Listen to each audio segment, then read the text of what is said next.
Hello friend, स्वागत है आप सभी का आपके यूट्यूब चैनल साइंस संग्रह में। तो दोस्तों, आज हम लोग बहुत ही इंपॉर्टेंट क्लास अटेंड करने जा रहे हैं। सो प्लीज़ लास्ट तक जरूर रहिएगा, बिकॉज मैं बता देता हूं कि आज हम लोग क्या करने वाले हैं। वो हिंदी का लेसन 2 जो है आपका 100 मार्क्स का, उसका टोटल उस एक्सरसाइज में 13 क्वेश्चन है, 13 क्वेश्चन, जिसको हम लोग पहले इससे प्रीवियस क्लास में 1 से लेकर 8 तक के क्वेश्चन हम लोग ऑलरेडी कवर कर चुके हैं बहुत ही अच्छे से, है ना। तो आज हम लोग 9 से लेकर के 13 तक के क्वेश्चन कवर करने वाले हैं, जो कि ये आपके एग्ज़ाम के लिए बहुत ही इंपॉर्टेंट है। आप इसे मजाक ना समझें, बिकॉज ऐसा माइंड सेट ना करें कि बे तो हिंदी ही है ना। जी, हिंदी ही है, 100 मार्क्स का है ना। तो 100 मार्क्स की सारे सब्जेक्ट हैं आपके। सो प्लीज़, जैसे अदर सब्जेक्ट के प्रति आपकी उत्सुकता है, सीखने की लालसा है, उसी प्रकार से आपको हिंदी भी अच्छा से अभी से ही कंप्लीट करना है। तो चलिए गाइस, हम लोग शुरू करते हैं ये चैप्टर, जिसका नाम है उसने कहा था। सबसे बड़ी बात तो ये होगी कि आपने अगर इसके पहले वाले क्लास नहीं देखे हो, यानी कि 1 से लेकर के 8 तक का जो क्वेश्चन आंसर हम लोग किए हैं, मैंने आपको उसको बड़ी अच्छे से एक्सप्लेन किया। आई होप कि आपको अच्छा से समझ में आया होगा। और फिर उसको मैंने होमवर्क भी दिया था। 1 से 8 तक आपको आंसर बनाने के लिए बोला था, नोट्स बनाने के लिए बोला था। तो वो चीज़ें अगर आपने नहीं किया तो प्लीज़ आप कर लीजिएगा मेरे इसी चैनल पे। ये आप लोग का चैनल है जिसका नाम है साइंस संग्रह, ये आपका अपना चैनल है। सो प्लीज़ आपकी इस प्लेलिस्ट में जाएंगे और हिंदी वाला प्लेलिस्ट खोलिएगा। उसमें हिंदी के लेसन 1 से 9 तक का आपको चैप्टर वाइज ऑब्जेक्टिव एमसीक्यूज मिलेंगे, क्वेश्चंस, जो कि एग्ज़ाम के लिए बहुत ही इंपॉर्टेंट होगा। ओके, उसको देख लीजिएगा। और बातचीत पार्ट का भी क्वेश्चन आंसर हम लोग कर लिए हैं इंपॉर्टेंट। सो आज हम लोग फाइनली, आज उसने कहा था जो पार्ट है, जो चंद्रधर शर्मा गुलेरी जी के द्वारा लिखा गया ये पार्ट है, और इस पाठ की मार्मिकता बड़ी ही भावुक है। तो हम लोग आज कंप्लीट कर लेंगे। सो प्लीज़ आपको लास्ट तक इस क्लास में ज़रूर रहना है। तब तक हम थोड़ी देर वेट कर लेते हैं। जितने लड़के अभी तक नहीं जुड़े हैं वो जुड़ जाएंगे। जल्दी जल्दी जुड़िए आप लोग और मैसेज कीजिए लाइव चैट में। आज भी हम क्वेश्चन करने वाले हैं आपसे, और वो क्वेश्चन आप लाइव चैट में जवाब देंगे, ठीक है ना भाई। आप घर में बैठे हो, बड़ी अच्छे से स्टडी करना है, ठीक ना। सुबह केमिस्ट्री का क्लास भी आज चला, लेसन 5 शुरू हुआ है उसमें। शाम 4 बजे इंग्लिश का समरी चल रहा है, पोएट्री का। आप वो सब क्लासेस ज्वाइन कीजिए। चलिए, हम लोग अब टाइम लैप्स ना करें, और ये स्टोरी काफ़ी अच्छी होगी, इसको शुरू करते हैं। सबसे पहला चीज़ कि 9 नंबर क्वेश्चन फ्रेंड्स क्या बोल रहा है कि लहना सिंह का दायित्व बोध और उसकी बुद्धि दोनों ही स्पृहणीय है, इस कथन की पुष्टि करें। सबसे पहले इस क्वेश्चन को डील करने से पहले मैं आपको बता देता हूं कि लहना सिंह जो है इस कहानी के नायक हैं, और उनको सूबेदारनी सूबेदारनी यानी 12 वर्ष की उम्र में जब लहना सिंह थे, तो 8 वर्ष की वही लड़की जो थी, जो कि दोनों अपने अपने मामा के घर रहते हैं। यानी कि लहना सिंह भी अपने मामा के घर ही थे, मामा के घर। और मामा का बाल धोने के लिए दही की ज़रूरत थी, और वही दही लेने लहना सिंह चौक, अमृतसर के बाज़ार में चौक पे गए थे, दही वाले दुकान के पास। और वहीं पे गई थी वो, क्या बोलते हैं, लड़की, 8 वर्ष की लड़की। वैसे पूरे पाठ में लेखक ने उनका नाम नहीं रखा, बस बीच में ये नाम आया है एक सूबेदारनी, जो कि वो एक कोई सटीक नाम नहीं है। लेखक ने उनका नाम न दे करके बड़ी ही शोभा बढ़ाई है इस पाठ की। तो दोनों मामा के पास रहते हैं, और दोनों जो है चौक बाज़ार पे मिलते हैं, और एक दूसरे से बातचीत करते हैं, और बस परिचय कि तुम कहाँ रहते हो, तो मैं माझे में रहता हूँ। तुम कहाँ रहती हो, तो मैं मगरे में रहती हूँ। तो यहाँ से क्वेश्चन एक क्रिएट होता है कि जो लहना सिंह थे उनका गांव कहाँ था। बताएंगे सारे लोग, जितने लोग देख रहे हैं कमेंट करके बताएंगे कि लहना सिंह का गांव कहाँ था। बताइए आप लोग जल्दी, हम तब आगे बढ़ेंगे। आप फटाफट से पहले ये बताओ, लहना सिंह का गांव कहाँ था, क्या नाम था उनके गांव का। आप लाइव चैट में कमेंट करके फटाफट बताएंगे। चलिए जल्दी से, हम वेट कर रहे हैं आपका। आज का क्लास बहुत इंपॉर्टेंट होने वाला है, बहुत ही इंपॉर्टेंट, क्योंकि इस चैप्टर से 5 मार्क्स का तो पक्का ही पूछता है एक लॉन्ग, और उसके बाद ऑब्जेक्टिव क्वेश्चंस भी पूछे जाते हैं। सो प्लीज़ आप लास्ट तक जरूर देखिएगा। चलिए, बहुत सुंदर, मांझे नाम था, वेरी गुड। क्या नाम था, मांझे। और वो लड़की जो थी उसके गांव का नाम था मगरे, ठीक है ना। तो ये रहा, और इसमें सिपाही है वजीरा सिंह भी, ठीक है ना। आगे हम लोग बात करते हैं।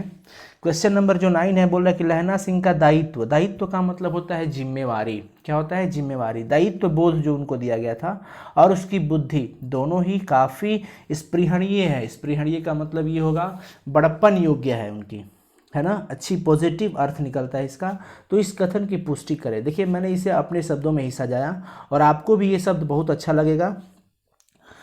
देखो ये सत्य है कि लहना सिंह का दायित्व बोध और उसकी बुद्धि दोनों ही स्पृहणीय है। सही बात है। लहना सिंह ने जिस तरह अपना दायित्व निभाया वो सच में काबिले तारीफ है। काबिले तारीफ मतलब, काबिले तारीफ का मतलब क्या है? बड़प्पन योग्य है, काबिल है, वो तारीफ करने योग्य है, तारीफ करने के काबिल है उनकी दायित्व। बिकॉज वो एक, आपको पता होना चाहिए कि वो जो थे जमादार के पद पे नियुक्त हुए थे फौज में वो सिपाही के पद पर थे। और ऐसा था कि उन्होंने हर जगह अपना जिम्मेवारी निभाया। और जिम्मेवारी, कुछ विशेष जिम्मेवारी इस पाठ में ये थी, पठित पाठ के आधार पर हम लोग अगर बात करें, कि सूबेदारनी जो थी, ये सही बात है कि बार बार उनसे बचपन में पूछा करते थे लहना सिंह कि तेरी कुड़माई हो गई क्या। यानी इससे ये साफ होता है कि लहना सिंह को उस लड़की के प्रति दिल में प्रेम था, भले ही उनको प्रेम उनका नहीं मिल पाया।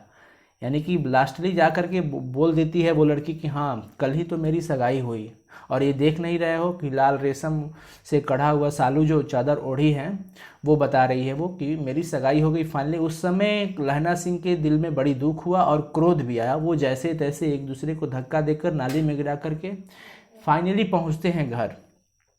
ठीक है, यहाँ तक तो हो गई। उसके बाद क्या हो रहा है, इस स्टोरी बड़ी अच्छे से ध्यान से सुनना है।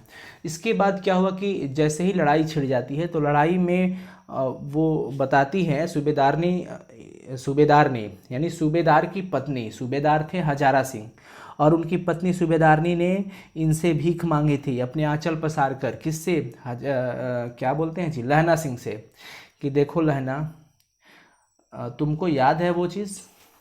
लहना ने बोला कौन सी चीज़?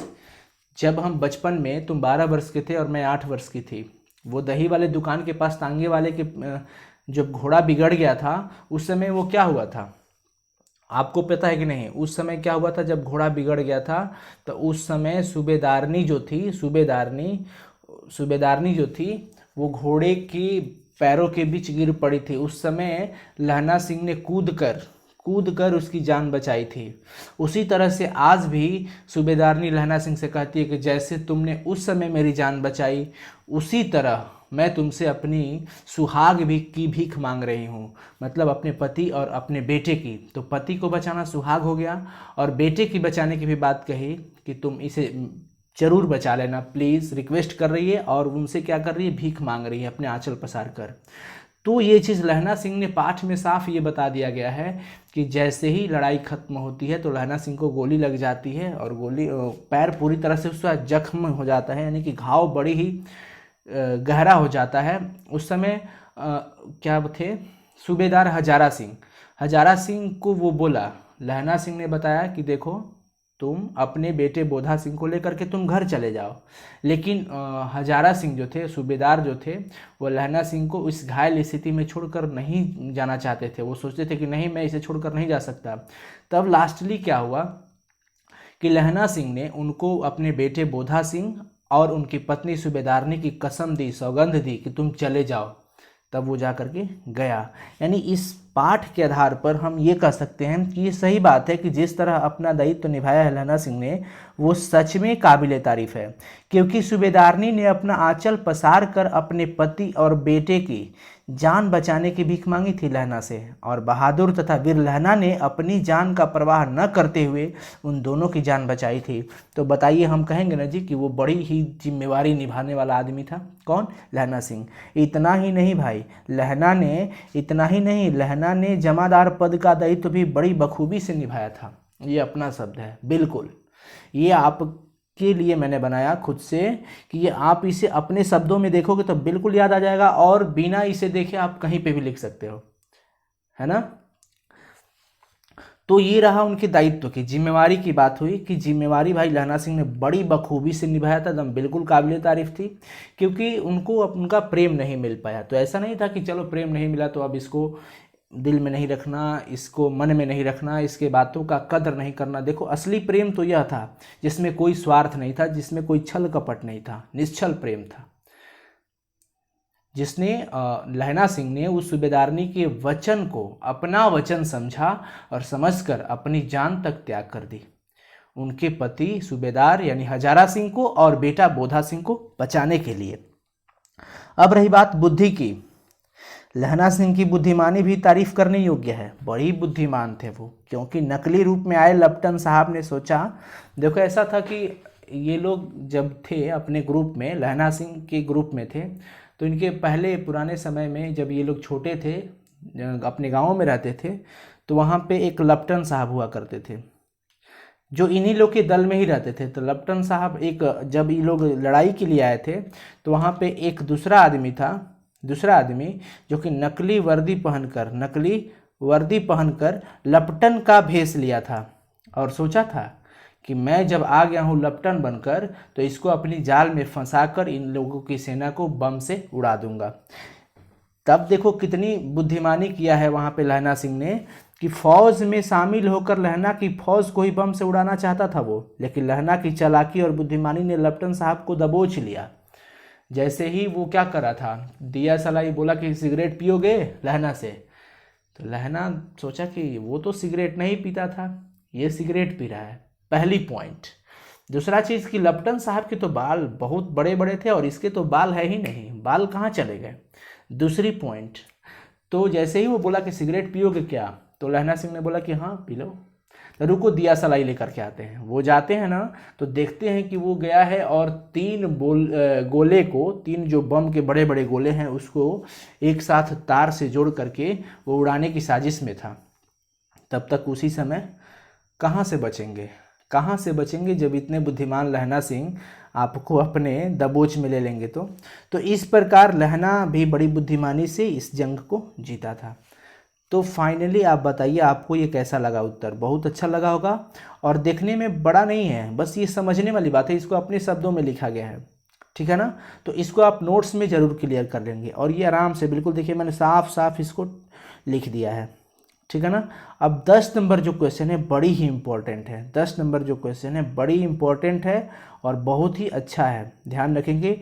प्रसंग एवं अभिप्राय बताएं, प्रसंग एवं अभिप्राय, इसका मतलब क्या है, ये बातें कब हुई, इसका क्या अर्थ निकलेगा, ये हमें बताना है। और मैंने आपको बताया था कि इस टाइप का अगर आंसर कभी भी देना हो तो पहले इसके कुछ क्राइटेरिया होते हैं। वो क्राइटेरिया क्या होता है, लेकिन पहले क्वेश्चन देखते हैं कि मृत्यु के कुछ समय पहले, मृत्यु मतलब मरने से कुछ समय पहले स्मृति बहुत साफ हो जाती है, यानी यादें बड़ी आती है।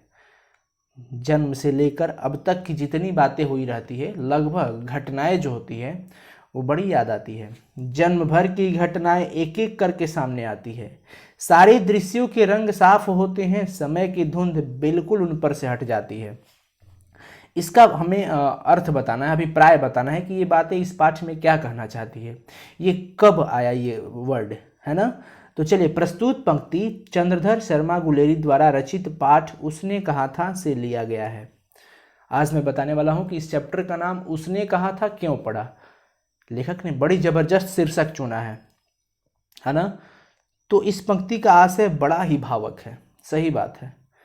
देखिए, जब लड़ाई खत्म हो जाती है तो लहना सिंह को अपने 12 वर्ष की अवस्था की याद आने लगती है।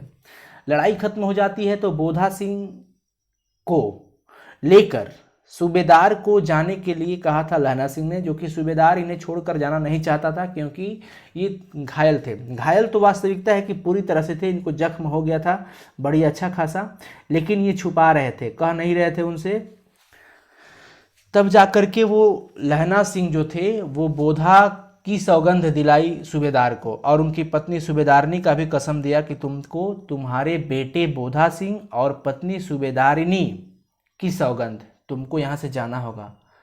तो वो गाड़ी पे जा रहे थे और उसी समय सूबेदार हजारा सिंह ने कहा कि तैने तो मेरी जान बचाई और मेरे पुत्र का भी जान बचाई। सिख थे ना, वो तो सिख थे। तो उसी समय क्या बोले थे, आपको पता होना चाहिए, मैं अभी बताया। उस समय वो क्या बोले थे कि तैने मेरे और बोधा के प्राण बचाए हैं। हजारा सिंह बोले हैं किससे, किससे बोले हैं बताओ, लहना सिंह से, कि तैने मेरे और बोधा के प्राण बचाए हैं। तब उस समय कहते हैं कि चलो ठीक है, लहना सिंह बोलते हैं कि ठीक है अब तू जा और जा करके सूबेदारनी से कह देना कि उसने जो कहा था वो मैंने कर दिया। बड़ी एकदम जबरदस्त बातें हैं। तो ये कह करके वो चले जाते हैं। उसके बाद क्या होता है कि लहना सिंह जब सोए पड़े रहते हैं, वजीरा सिंह भी रहते हैं साथ में, कि जब लड़ाई खत्म हो जाती है, यानी फाइनली वो लहना सिंह अकेले में सोए रहते हैं और साथ में वजीरा सिंह रहते हैं, तो मन में उनके ख्याल आते हैं, उनके 12 वर्ष की अवस्था की याद आने लगती है। 12 वर्ष की अवस्था की याद आने लगती है। कौन सी 12 वर्ष की अवस्था? कि लहना सिंह जब 12 वर्ष का था तो अमृतसर में मामा के यहाँ आया हुआ था। सुनिएगा स्टोरी, बड़ी ध्यान से सुनना होगा। दही वाले के यहाँ, सब्जी वाले के यहाँ, हर कहीं उसे एक 8 साल की जो लड़की मिल जाती थी। जब वह पूछता था कि तेरी कुड़माई हो गई, तब वह धत कहकर भाग जाती थी। एक दिन उसने वैसे ही पूछा तो उसने कहा कि हाँ कल तो हो गई, देखते नहीं है रेशम के फूलों वाला सालू। सुनते ही लहना सिंह को बड़ी दुख हुआ था और क्रोध भी हुआ था।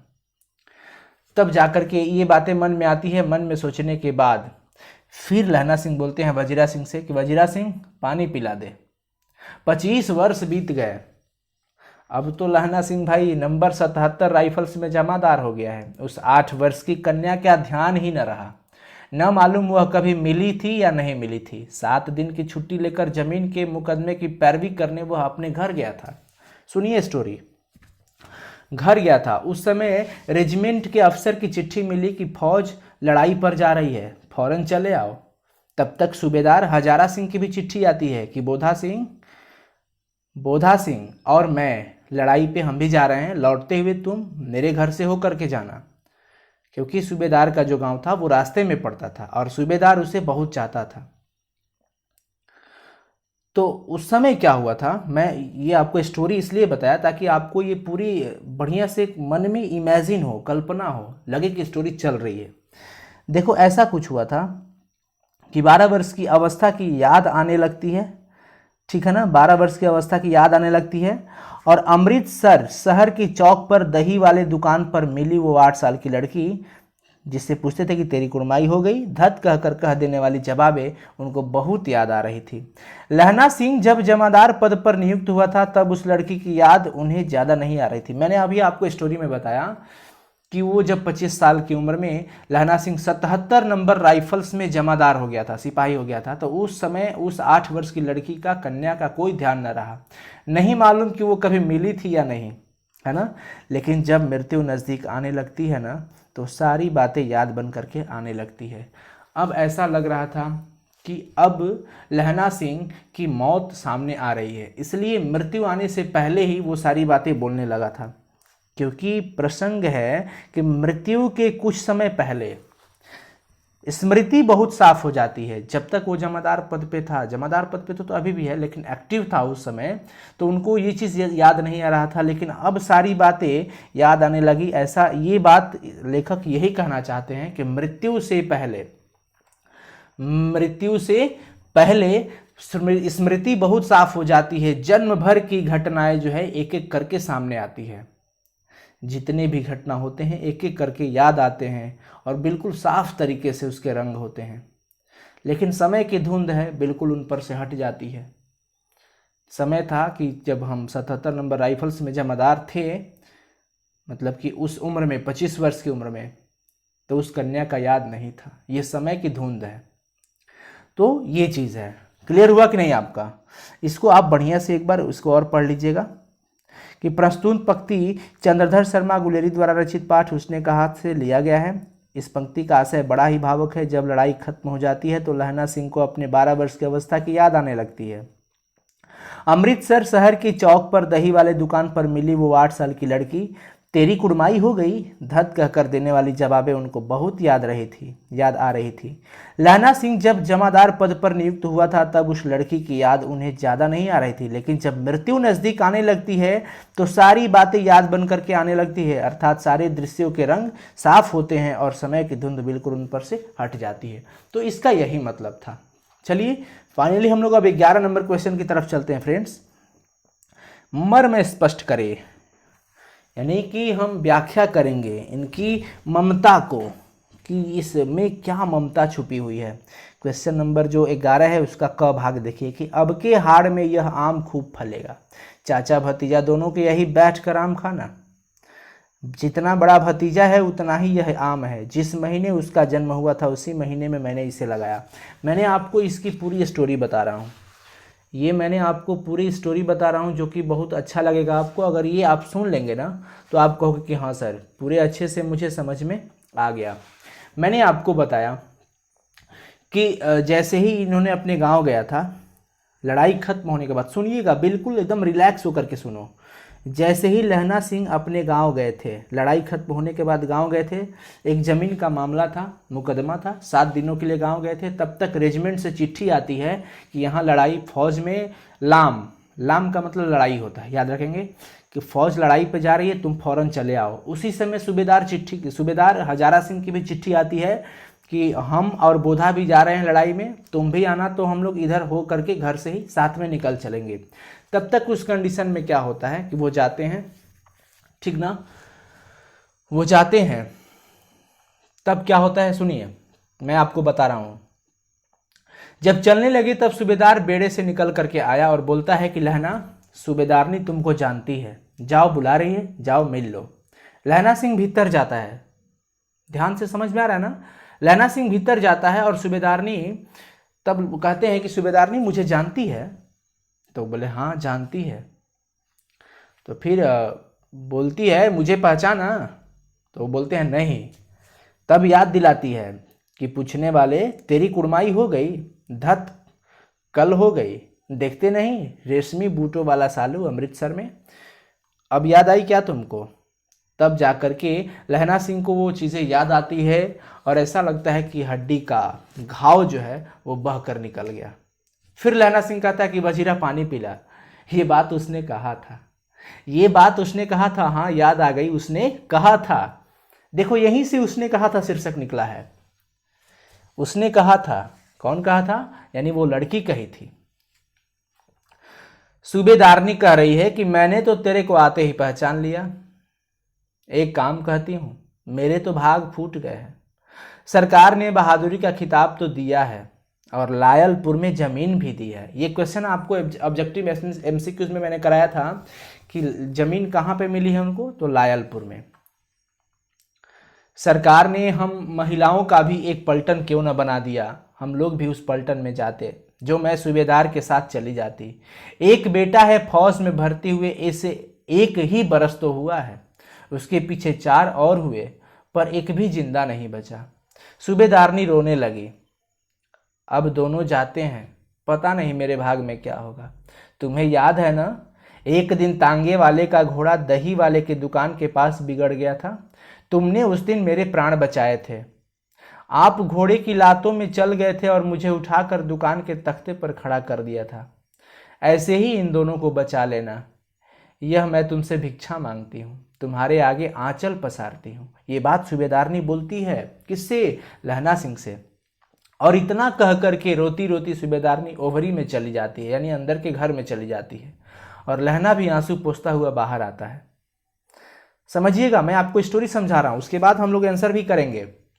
वजीरा सिंह कहता है कि हाँ वजीरा पानी पिला, उसने कहा था, उसने ये भी बात कहा था। कौन बात, कि तुम मेरे इन दोनों को बचा लेना। लहना का सिर अपनी गोदी में रखे वजीरा सिंह बैठा है। जब मांगता है तब पानी पिला देता है, यानी कि जब जब लहना सिंह को प्यास लगती है, जब जब लहना सिंह पानी मांगते हैं, तब वजीरा सिंह पानी पिला देता है। आधे घंटे तक लहना चुप रहता है, फिर बोलता है कौन, किरत सिंह। तो वजीरा ने ही कहा कि हाँ। तब कहते हैं लहना कि भैया मुझे और ऊंचा कर ले, अपने पट पर मेरा सिर रख ले।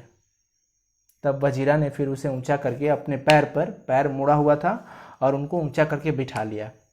तो फिर लहना कहता है कि हाँ अब ठीक है, बस पानी पिला दे, अब के हाड़ में यह आम खूब फलेगा। चाचा भतीजा दोनों यहीं बैठकर तुम लोग आम खाना। जितना बड़ा तेरा भतीजा है उतना ही यह आम है, जिस महीने उसका जन्म हुआ था उसी महीने में मैंने इसे लगाया था। वो आम की बातें हो रही है कि जिस महीने में उसका जन्म हुआ था उसी महीने में मैंने इसे लगाया था। वजीरा सिंह के आंसू टप टप टपक रहे थे, क्योंकि अब वजीरा को लग रहा था कि अब ये मरने वाला है, क्योंकि मरने से पहले ही ये ऐसी बातें बोल रहा है। समझ में आया ना पूरी स्टोरी। अब हम चलते हैं आंसर की तरफ फ्रेंड्स, कि ये जो पंक्ति है चंद्रधर शर्मा गुलेरी द्वारा लिखित उसने कहा था से ली गई है। जब लहना सिंह सूबेदार के घर गया था तो सूबेदारनी ने अपनी दी हुई वचन का याद दिलाती है। आपको क्लास नहीं छोड़ना है, लास्ट तक रहना है, घबराइए मत, हम लोग बकवास नहीं कर रहे हैं, ये आपकी क्लास की बातें हो रही है, पढ़ाई हो रही है। जो उसके पति और बेटे को बचाने के लिए कहा था। लहना का सिर अपनी गोदी में लेकर वजीरा सिंह बैठा था। मैंने ये चीज़ आपको पहले बताया, अभी तुरंत, और फिर उसको रिपीट कर रहा हूँ। जब जब लहना पानी मांगता था तब तब वजीरा ने उसे पानी पिलाता था। एक बार लहना वजीरा से कहता है कि भैया मुझे और ऊंचा कर ले, अपने पट पर मेरा सिर रख ले। वजीरा ने वैसा ही किया। तब लहना कहता है, हाँ अब ठीक है, पानी पिला दे, बस अब के हाड़ में यह आम खूब फलेगा। चाचा भतीजा दोनों यहीं बैठकर आम खाना, जितना बड़ा भतीजा है उतना ही यह आम है। जिस महीने उसका जन्म हुआ था उसी महीने में मैंने इसे लगाया। ये बात सुनकर वजीरा बहुत दुखी हो जाता है और उसको लगता है कि अब लहना की मृत्यु नज़दीक ही है। देखिए ऐसी बातें तभी होती है, आपने मूवी में भी देखा होगा, तो वो चूंकि रियल लाइफ का इमेजिनेशन वहाँ पे दिखाया जाता है, तो इस कहानी में भी कुछ ऐसा ही हुआ। और आपको वो फाइनली ये चीज़ पता है ना कि वजीरा सिंह के गोद में ही लहना सिंह की मृत्यु हुई थी। पता है ना कि लहना सिंह अपना सिर वजीरा सिंह के ही गोद में रखा था, और फाइनली वजीरा सिंह को लगा कि अब ये मरेंगे। बड़ी रो रहे थे वजीरा सिंह, बहुत रो रहे थे, ठीक ना। और कुछ ही दिन बाद, देखिए जैसे ही ये चीज़ हुआ तो कुछ ही दिन बाद लोगों ने अखबारों में पढ़ा था कि फ्रांस और बेल्जियम, क्या पढ़ा था, फ्रांस और बेल्जियम 68वीं सूची, मैदान में घावों से मरा, नंबर 77 सिख राइफल्स, जमादार लहना सिंह। पेपर में आ ही गया कि उस मैदान में घावों से मरा, नंबर 77 सिख राइफल्स, जमादार लहना सिंह, यानी कि उनको जो नंबर मिला था वो 77 नंबर सिख राइफल्स में जमादार थे लहना सिंह, ठीक ना। तो ये चीज़ क्लियर हो गई। चलिए बताते चलिए क्लियर हुआ कि नहीं, ज़्यादा इमोशनल नहीं होना है, बस समझना है।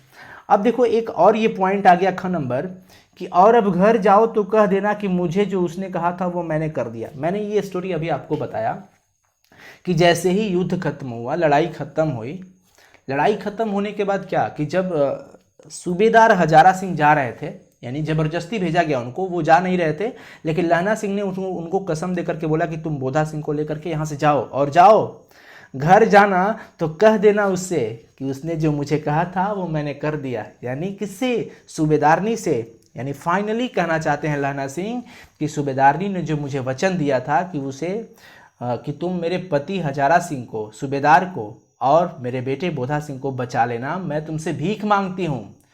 तो वो जो उसने कहा था वो मैं कर दिया, यानी बचा लिया। देखो प्रस्तुत पंक्ति चंद्रधर शर्मा गुलेरी द्वारा रचित उसने कहा था से लिया गया है। जब लड़ाई खत्म हो जाती है तब लहना ने बोधा के साथ सूबेदार हजारा सिंह को भी जाने को कहता है, लेकिन सूबेदार लहना को इस घायल हालत में छोड़ नहीं जा रहा था। तब लहना ने बोला कि तुम जाओ, तुमको सूबेदारनी और बोधा की सौगंध है। मैंने आपको बताया ना, कसम दे करके वो भेजा था। तब सूबेदार जाने को तैयार हुआ। उसी समय लहना सिंह सूबेदार से कहता है कि घर जाओ तो कह देना सूबेदारनी से कि मुझे जो उसने कहा था वह मैंने कर दिया। अर्थात सूबेदारनी ने उसे अपने पति और बेटे की जान बचाने को कही थी, वह मैंने कर दिया। कितना अच्छा ये स्टोरी लग रहा है, बड़ी ही बहुत ही शानदार है। चंद्रधर शर्मा गुलेरी जी की रचनाएं बड़ी ही मार्मिक होती हैं। तो ये मैं उम्मीद करता हूँ कि आपको बड़ी अच्छे से क्लियर हो रहा होगा, ठीक है ना। और आपको अच्छे से क्लियर हो रहा है कि नहीं, प्लीज़ लाइव चैट में अभी कमेंट कीजिए आप लोग, तब हम आगे क्वेश्चन पे जाएंगे।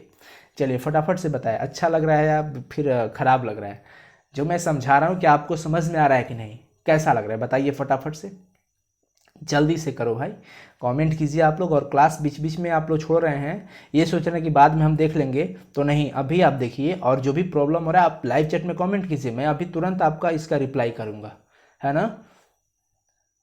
चलो देखो, अभी ज़्यादा टाइम भी तो नहीं हुआ है, क्या यार, क्लास में 1 1.5 घंटा 2 घंटा 3 घंटा 4 घंटा तक पढ़ लेते हो और यहाँ पे आपकी काम की चीज़ें हो रही है तो नहीं बर्दाश्त हो रहा है क्या आपसे?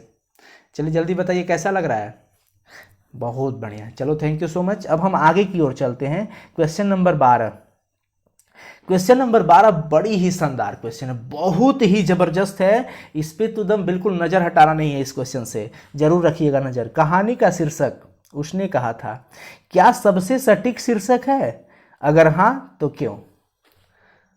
अरे भैया, अब एक बात बताइए कि चंद्रधर शर्मा गुलेरी जी ने इस पाठ का शीर्षक दिया है, तो फिर अब कौन इनके शीर्षक को काट सकता है? काटने लायक हो सकता है क्या?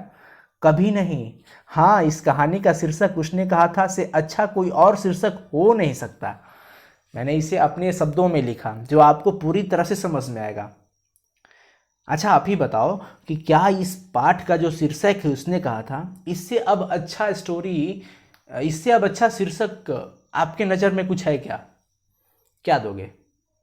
कितनी अच्छी बातें हैं उसने कहा था। किसने कहा था? पूरी कहानी पढ़ोगे तो मज़ा आ जाएगा।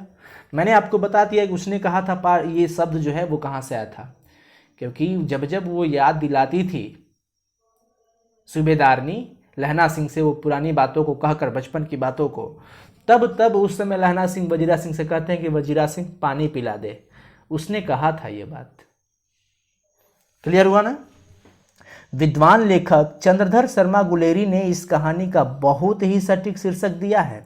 हम जानते हैं कि इस कहानी का नायक लहना सिंह है और नायिका सूबेदारनी है। सही बात है, इसको स्वीकार करना है जी।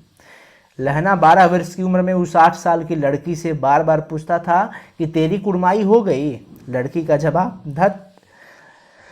लड़ाई खत्म होने के बाद जब लहना सूबेदार के घर जाता है तब सूबेदारनी ने बचपन की बात उसे बताती है। तब लहना वजीरा सिंह से कहता है कि पानी पिलाओ, उसने कहा था। तो अब बताओ कि ये शीर्षक कितना ज़बरदस्त है। उसने कहा था यानी कि लहना को वो बचपन की सारी बातें याद आ जाती है जो उसने कहा था। अतः इस कहानी के लिए उसने कहा था से अच्छा कोई शीर्षक ही नहीं हो सकता है। बड़ी अच्छी शीर्षक है, क्योंकि क्वेश्चन पूछा है कि क्यों ये अच्छा शीर्षक है। हम लोग तो पूरा ये एक्सप्लेन कर दिए कि क्यों, क्या रीज़न था इसका। चलिए अब हम लोग करते हैं लास्ट क्वेश्चन, ठीक है ना? चलिए बने रहिएगा आप लोग लास्ट तक। क्वेश्चन नंबर 13 लास्ट है।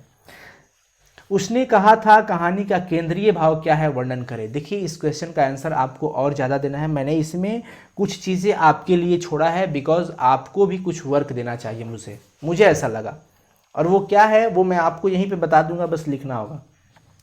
देखो उसने कहा था कहानी में लेखक ने लहना सिंह के निश्चल प्रेम को दर्शाया है या नहीं? अभी तक आपने जितना भी स्टोरी सुना, युद्ध हुआ, सब कुछ हुई, ठीक है, तांगे वालों की भी बातें आई, बम्बू काट वालों की बातें, सबकी बातें आई, पर इसका हीरो कौन है? इस चैप्टर का, इस कहानी का हीरो कौन है? लहना सिंह है। अब बताओ कि इस लहना सिंह की कहानी, प्रेम कहानी जोड़ती है वो सूबेदारनी के साथ, तो क्या उसमें कोई छल कपट या कोई स्वार्थ है क्या? ये तो सारी दुनिया जानती है कि लहना सिंह को उसका प्यार नहीं मिला, उसका प्रेम नहीं मिला, है ना? फिर भी वो उसकी कही हुई बातों को कितनी कद्र करता है ये आप खुद जानते हैं। तो उसमें कोई छल नहीं था, यानी कि वो निश्चल प्रेम था। लहना सिंह ने उस लड़की से बचपन में कई बार एक ही बात पूछा, तेरी कुड़माई हो गई है क्या? और लड़की धत कहकर दौड़कर भाग जाती थी। इससे यह साफ प्रतीत होता है कि लहना सिंह के दिल में उस लड़की के लिए प्रेम था, और वो प्रेम निश्चल इसलिए था क्योंकि लहना सिंह ने उस लड़की द्वारा दिए गए वचन को अपना वचन समझकर निभाया और अपना प्राण तक की आहुति दे दी। अब ये आंसर सटीक है, ये इतना आंसर सही है, कोई नहीं काटेगा इस आंसर को। लेकिन अगर आप चाहते हैं कि इसका आंसर हम और एक्सपेंड करें और थोड़ा बड़ा कर लें, तो आप इस चैप्टर के इस हिसाब से आपको पूरी स्टोरी मैंने बता दिया, पूरा स्टोरी मैंने लगभग आपको बता दिया है, उसके हिसाब से इसमें आप और आगे जोड़ सकते हो, है ना? जोड़ करके ये आंसर, वैसे ये आंसर पूरा है, तो आप इसका नोट्स जरूर कर लेंगे और फाइनली ये चैप्टर ख़त्म हुआ। लेकिन अभी क्लास नहीं ख़त्म हुआ है, क्योंकि आपको पता है कि मैं रोज़ पढ़ाता भी हूँ और रोज़ होमवर्क भी देता हूँ। तो आज के लिए होमवर्क सबको एक्सेप्ट करना है, और आज का होमवर्क, ये होमवर्क मैंने आज दे रखा है आपको कि बातचीत का सही तरीका क्या होना चाहिए। ये कॉपी में लिखना है आपको। पाठ बातचीत का सारांश अपने शब्दों में लिखें। लहना सिंह का परिचय अपने शब्दों में दे। कल देखते ही नहीं ये रेशम से गढ़ा हुआ सालू, वह सुनते ही लहना की क्या प्रतिक्रिया हुई। बातचीत के संबंध में बेन जॉनसन और एडिसन के क्या विचार हैं। तो फ्रेंड्स, डियर स्टूडेंट्स, भाई एवं बहन, इसे बना करके व्हाट्सएप ग्रुप में या फिर इस नंबर पे 9155181020 पर व्हाट्सएप कीजिए, ताकि आपके रिस्पॉन्सिबिलिटी को देखा जाए, परखा जाए कि आप कितना मेहनत कर रहे हैं। ये आपकी रिस्पॉन्सिबिलिटी बनती है। वैसे यूट्यूब पे हमको नहीं लगता कि इतना रिस्पॉन्सिबिलिटी लेने वाला और कोई टीचर मिलेंगे, बिकॉज आपको समय से क्लास दे रहे हैं हम, ठीक है, लेकिन होमवर्क दे रहे हैं, ये सबसे बड़ी जिम्मेवारी। और एक एक आदमी का होमवर्क चेक करते हैं हम लोग, यहाँ पे होमवर्क भी चेक हो रहा है, ताकि आपको ऐसा ना फील हो कि हम लॉकडाउन में घर पे पड़े हुए हैं, मुझे और कोई पूछने वाला नहीं है। बिल्कुल नहीं। अब रही बात आपकी ऑनेस्टी पर, आपकी ईमानदारी पर, कि आप कितनी ईमानदारी से अपना काम करने में सक्षम हो रहे हैं कि नहीं, क्योंकि मैं अपना काम ईमानदारी से कर रहा हूँ। तो फ्रेंड्स, आप लोग भी ईमानदारी से कीजिए। और बहुत सारे बच्चे होमवर्क करके डेली हमारे व्हाट्सएप पे भेजते हैं, और उन सबको मैं एक ग्रेड देता हूँ, good, very good, excellent, writing के हिसाब से, उसके वर्क के हिसाब से, है ना। सो प्लीज़ इस चीज़ को समझिए और आप भी वर्क कीजिए। और ये वर्क आप इस जैसे ही क्लास ख़त्म हो जाएगा उसके बाद इसको वीडियो को लास्ट तक करके आप इस होमवर्क का एक स्क्रीनशॉट अभी भी ले सकते हैं। ये क्वेश्चन जो है इसका स्क्रीनशॉट ले लीजिए फटाफट से, और ये क्वेश्चन आपको कर कल भेजना होगा, कल भेज देना है, ठीक है ना। कल दिन में कभी भी 4 बजे तक, फाइनली 4 बजे तक आपको होमवर्क कर लेना है। ये आपकी जिम्मेवारी है एक मेरे स्टूडेंट्स होने के नाते। ओके। और चलिए, कैसा लगा आज का क्लास ज़रूर कमेंट करके बताइएगा, और वीडियो को लाइक करना मत भूलना, लाइक करना भूलना मत, क्योंकि तुम लोग बहुत कंजूस हो गए हो। और कमेंट करके बताओ कैसा लगा आज का क्लास। और अगर आप इस चैनल पे नए हैं तो प्लीज़ चैनल को सब्सक्राइब कर लीजिएगा और बेल आइकन जरूर क्लिक कर लीजिएगा, बिकॉज बोर्ड एग्जाम्स तक हम होंगे आपके साथ और आपका 90% प्लस मिशन होगा कामयाब। चलिए friends, thank you, good night to all of you.